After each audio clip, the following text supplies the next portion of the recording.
So a list is nothing but 1, 2, 3, 4, 5. This is an example of a list. So let's write down as intuition some simple list operations, and after doing some simple list operations we will deal with how do I add visited. So my list basics around over here. Let's do an append. So what do I append? Let's say that L1 appended to L2 should give a list which is L3. So it should give in a list which is L3. And of course, we know that the first part will be L1, the second part will be L2. So I need to make a function append L1 to L2 returns L3. Remember, in Prolog, your only output can be a true or a false. Your output cannot be real numbers, doubles, integers, structures, lists, arrays. Your output is true or false.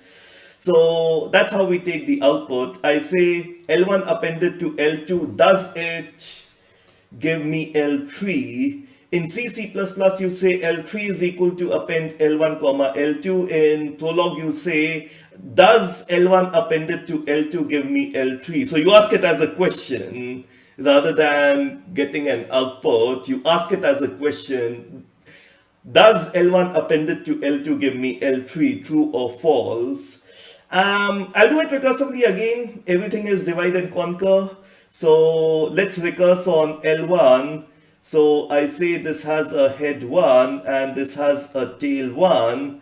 And when I do it recursively, I say this appended to this. So I say that the smaller problem, which is append tail 1 to L2 to produce something, is obviously known. So let's try to find out what will be the expression for this as well. So h1 will get directly copied around over here. So this is where my h1 will come, and therefore this one will become a tail 1, and the rest of it will of course be a L2. So when I'm doing it recursively, just forget about the head. Just forget about it. So let's first recursively solve that up, and then we'll get to know what to do about with a tail. So first let me hide h1 and say that this was my problem. So t1 appended to L2 should give me this little thing. The appending between L1 and L2 should give me the body of it. And then after I get this body, all that I do is that I append h1 directly on top of it, and therefore let me give this body also as a special name. So this was T3. So appending T1 to L2, it gives me T3, and after that what I do is that I just append a h1 on top of it, or my L3 is equal to h1 appended on top of T3. So where do you find L3 as no, I mean, of course I could write it down as a prolog. So this is completely prolog, where I say this is implied by this comma this. But what I'll do is that because I've got a concrete definition of L3 over here, let's substitute that over here, and let me write down it is h1 as the head, T3 as the tail, and the list which is with this head and this tail. So that's functional programming, or that's even a logical programming connotation, where any list can be broken down as head or tail simply like this. And of course L1 I broke down as h1 and t1. So let's write this thing down as well. L1 is H1 and T1. So I do recommend the app to not go with standard books and all, but to derive it up in your own case. So after doing this thing, the definition that I happen to get is append H1 T1. So the first list I break it down to H1 T1, L2 I did not break down, and the third list also, which is a result, I broke it down into head, but head was directly H1. So I'm using H1, which is to say that it was H3 and tail 3, where H1 is head 3 is the same as head 1. I wrote it down directly as a shortcut and a tail 3. So does a list with the head H1 and tail T1 appended to L2 give me a list which has exactly the same head 1 with a tail new T3? The answer is yes, subjected to the constraint that now recurs T1 when appended to L2 gives me this list as T3. There is no base case, so I will add the base case. Now I'm recursing on this. The smallest list that can come is this becomes empty. This is still some L2. And the answer of this will come out to be, I can either say some L3 and then L3 should be given by whatever. So let me directly write down what the answer should be. Empty appended to L2 produces a L2. This is always true. True implies this. This is universally true. Empty appended to L2, it gives you a L2. Let me write this thing down. Please do practice it up. So empty appended to L2 gives me L2. It's universally true, just a fact.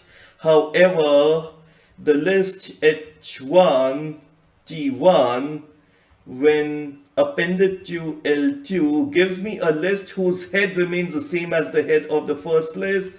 It has a new tail, and the tail will be defined by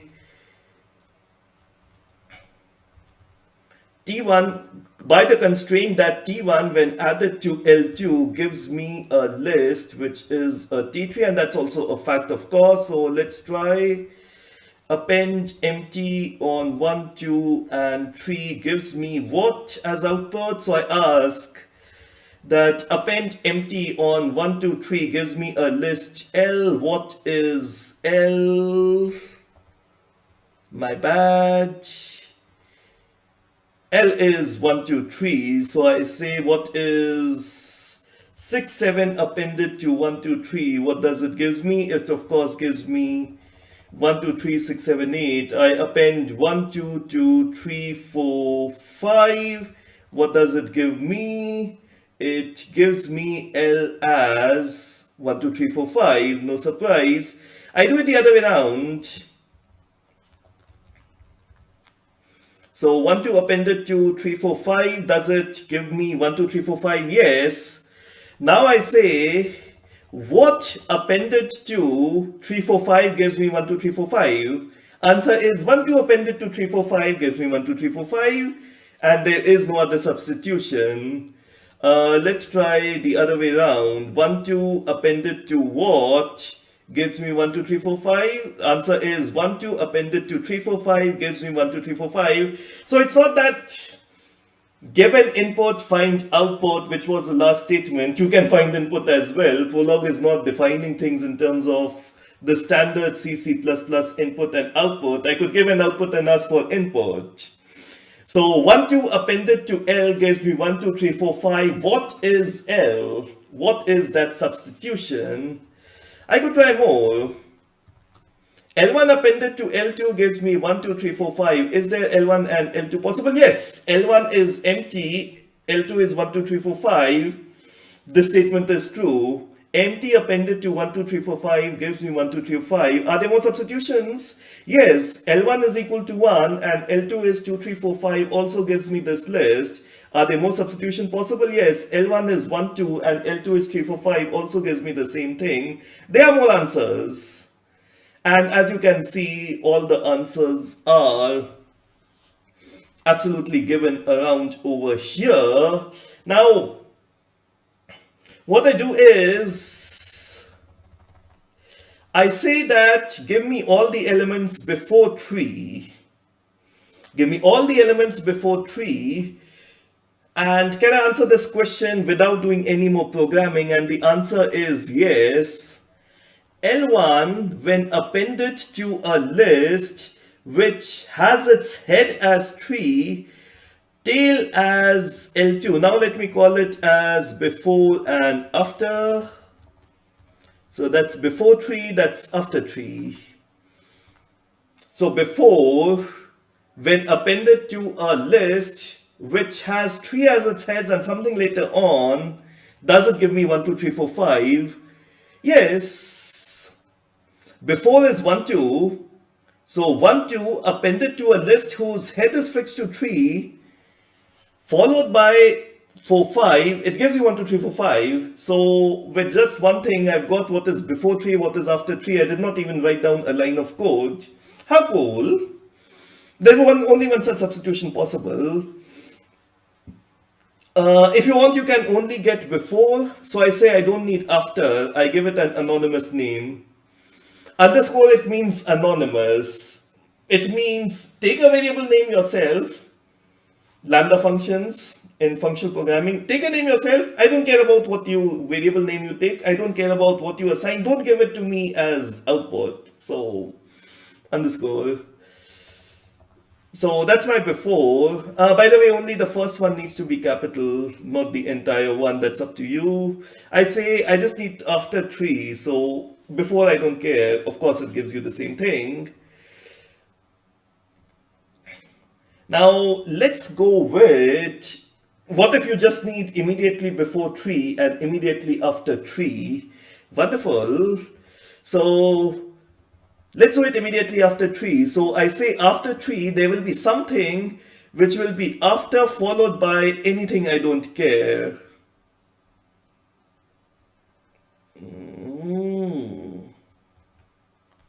Oops. I can only specify that as head. I cannot specify that in the tail. So it has to come in the head. So let's do that again. Yeah. So after 3 comes 4. So it says some list, I don't care about the name. Let's say L1. Appended to a special list whose first element is 3, the second element is after. After that, another list, let's say L2, it's just a list, it's just some body, I don't care about the specific name, gives me 1, 2, 3, 4, 5. After is equal to 4. If you want the actual names as well, yes, you can get them. And I will need the actual names, so let's take X and Y. So 1, 2 appended to a list which has first element as 3, second element as after is equal to 4, followed by the list just 5. All these things appended give me 1, 2, 3, 4, 5. That is absolutely correct. And there are no more substitutions possible. Similarly, if you just want it as whatever, can I say whatever is just before? Yes. So X is equal to 1, appended to before 3, after, appended to 2, 3, 4, and then some list which is just a 5. It gives me 1, 2, 3, 4, 5. So let's add the list so that it becomes long enough. And let's do it before, for a change at 5. So that things are more clearer. So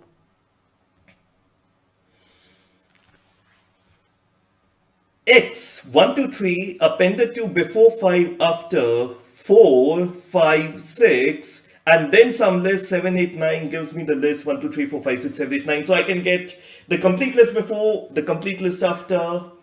I can get the just before, I can get just after. I could do virtually everything. It can also be used to delete elements after, because the list before is nothing but delete elements after.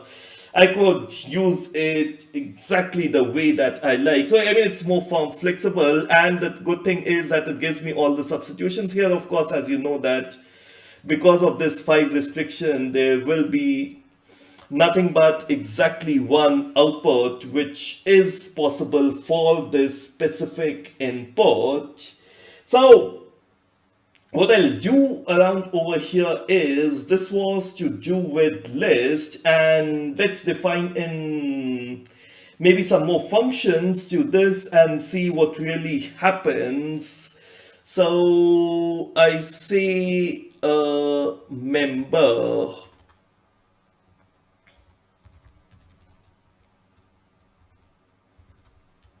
is X a member of the list L, and let's do it around over here. Simple example. So I have a list 1, 2, 3, 4, 5, 6 is member 4 of the list L, which is 1, 2, 3, 4, 5, 6. The answer is yes, because here it lies. And I could simply define my member function by an append. So here is L. So all I say is that I give everything that you see around over here as a name. So let this be L1. Let this be the entire L. Let this be the X that I'm searching for. So I need to answer member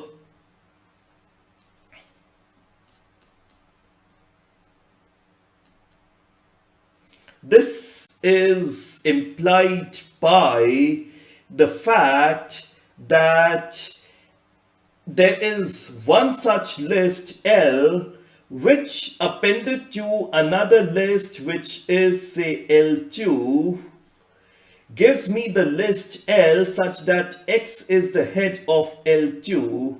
And let's write this thing down as simply as that. L1 appended to a list with head X and tail T2,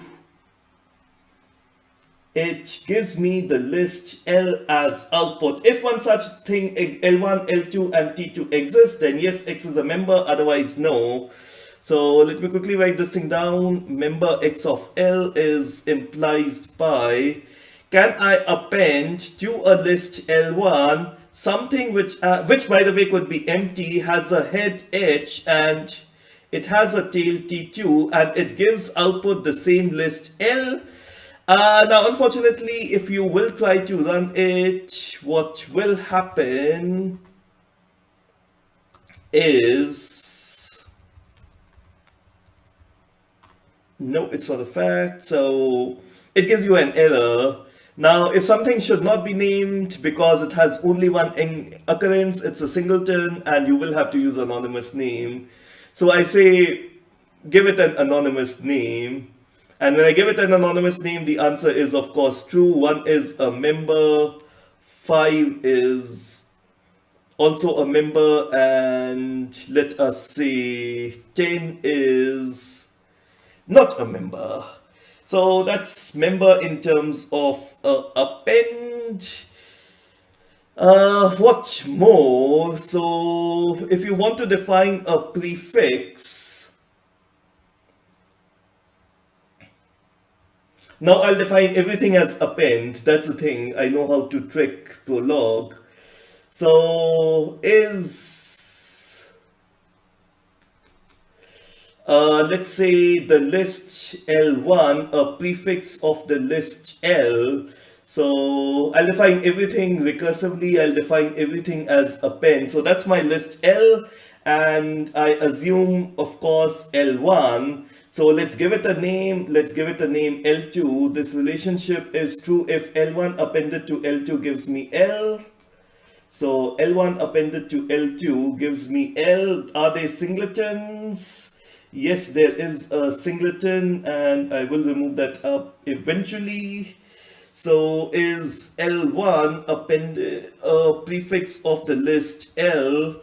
I'll define it as append. So it's true if and only if L1 appended to something gives me the list L. So let's see.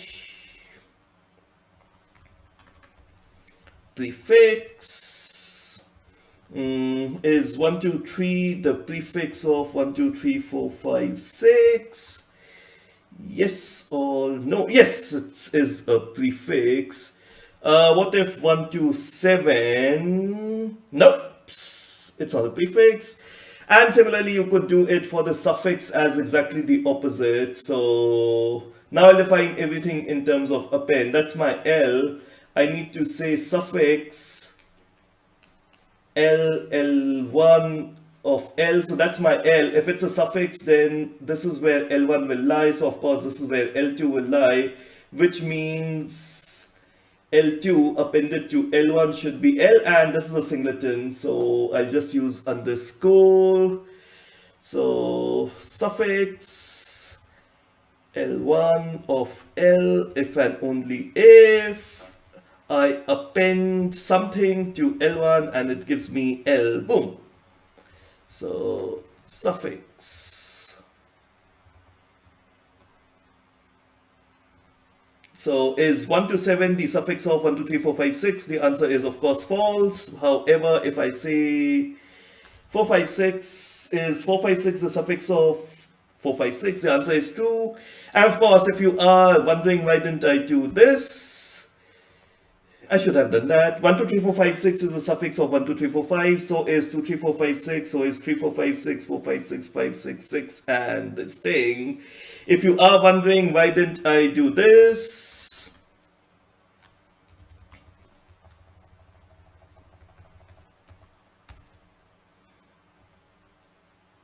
so 4, 5, 6 is a suffix of this thing. And now you see anonymous variables coming in the results. So Prolog wants to tell me it doesn't matter. So underscore is a variable name, of course, and underscore 1344 is one of those anonymous names that Prolog has taken for itself. It says no substitution possible, most general unifier, and whatever variable names that Prolog took, those added, it also satisfies. The list will go on, of course, until you actually get out of memory.